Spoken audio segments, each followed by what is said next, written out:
নমস্কাৰ সকলোকে পুৱাই আজি স্বাগতম জনাই মোৰ ব্লগটি আৰম্ভ কৰি লৈছো আৰু আজি কি কৰো কি নকৰো অলপ মানে ঘৰতে আপোনালোকৰ আগলৈ আগবঢ়াম বুলি ভাবিছো যিহেতুকে মোৰ ব্লগ আপোনালোকৰ আগলৈ আগবঢ়াই থাকো সুজি নাৰিকল বনাইছো ৰাতিপুৱা খাবলৈ চাহ দিলো বাৰু এতিয়া ভাজি হৈ গল পানী দিম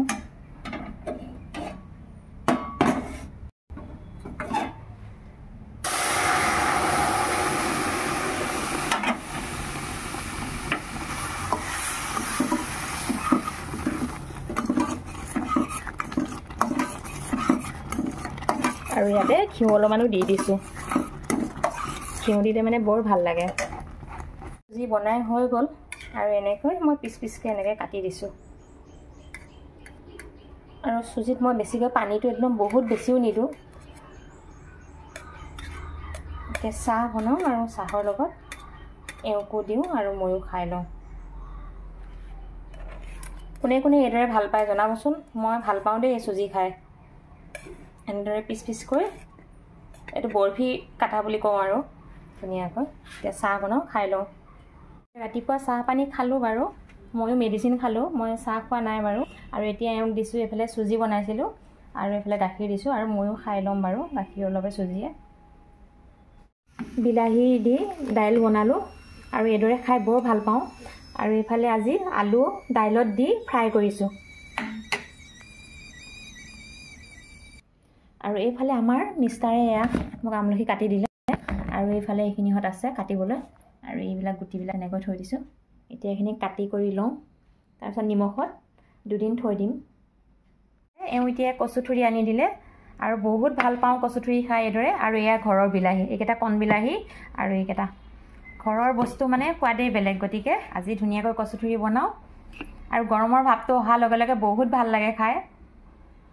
মানে এই প্ৰথম কচু ভাজিছোঁ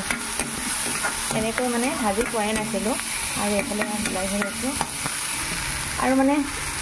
এই কচু ভাজি মানে আমাৰ মাইনাই বহুত ভাল পায় মাইনা ঘৰত নাথাকাৰ পৰা মানে মই বনাই খাবলৈ মন নাযায় কিন্তু উপায় নাই বাৰু তাইকো দিব লাগিব অলপমান এতিয়া তথাপিতো খাবতো লাগিবই বাৰু বিলাহীখিনি অলপ ভাজি লোৱাৰ পিছতহে মই ইয়াত দি দিওঁ মই এইদৰে বনাওঁ প্ৰথম কচুখিনি অলপমান ভাজি লওঁ অলপ সিজিলে তেতিয়া মই বিলাহীখিনি ইয়াতে পেলাই দিম আৰু এতিয়া ইয়াতে বিলাহীখিনি দি দিম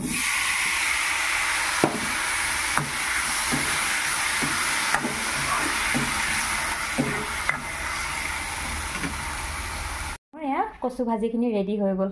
আৰু চাওক কিমান ধুনীয়া হৈছে দেখিছেনে একদম খাবলৈও একদম বহুত মজা লাগিব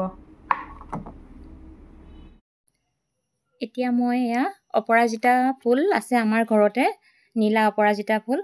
আৰু তাৰে কেইপাহমান ছিগি আনিলোঁ মানে ব্লু টি খাবলৈ আৰু বহুত ভাল হয় অপৰাজিতা ফুলৰ পৰা যিটো আমি টি খাওঁ আৰু এওঁ আৰু মই খাম বুলি আনিছিলোঁ সৰহকৈ কিন্তু এওঁ এতিয়া বাৰীলৈ গ'ল গতিকে মই খাবলৈ বনাইছোঁ কমকৈ 5 পাহমান দি পেলাই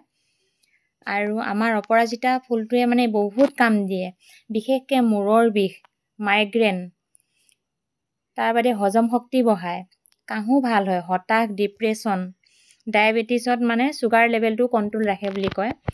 যিহেতুকে মোৰ গোটেইখিনি নাই বাৰু তাৰে দুটামান মোৰ মূৰৰ বিষ হজম শক্তি আৰু কিবা কিবি থকাৰ কাৰণে মই মানে অপৰাজিতা টিটো ভাবিলোঁ ঘৰতে আছে যেতিয়া বনাই খাওঁ আৰু অপৰাজিতা ফুল ঘৰত লগাই ল'লে ভাল এইডাল হৈছে এডাল ধৰক লতা জাতীয় গছ হয় আৰু সৰুকৈ আপোনালোকে মানে পিৰালিতে লগাইও ল'ব পাৰে নহ'লে টাবতো লগাই ল'ব পাৰে খালি যদি বোলে চাং পাতি দিয়ে তেতিয়াতো বহুত ধুনীয়া হৈ যায়